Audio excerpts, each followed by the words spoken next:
Le jardinier s'entoure de nombreuses collaboratrices, en particulier les plantes utiles, appelées plantes compagnes, qui l'aident à défendre son jardin.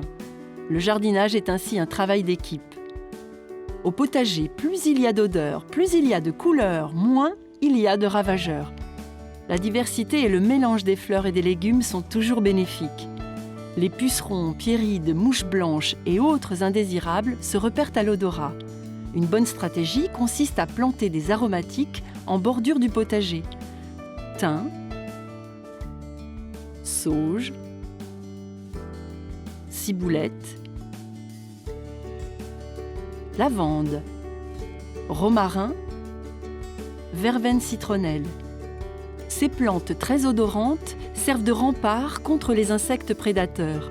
Elles repoussent ou brouillent les pistes des ennemis à la recherche de leurs plantes préférées.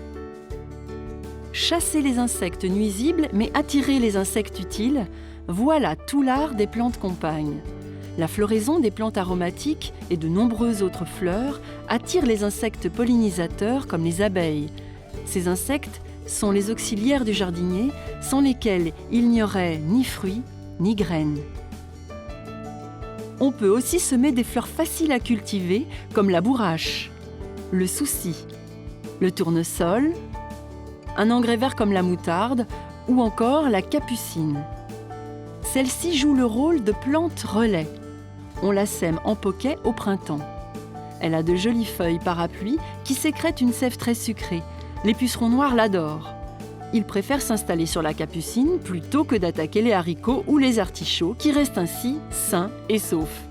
Les coccinelles, qu'elles soient sous forme de larves ou d'adultes, n'ont plus qu'à finir le travail naturellement en dévorant chacune une bonne centaine de pucerons par jour. Enfin, il faut savoir que l'association de l'œillet d'Inde et de la tomate est un des mariages heureux les plus célèbres du potager. L'odeur de l'œillet d'Inde repousse les vers microscopiques qui s'attaquent aux racines de tomates et les fragilisent. Voilà un exemple de plante solidaire pour la meilleure des récoltes.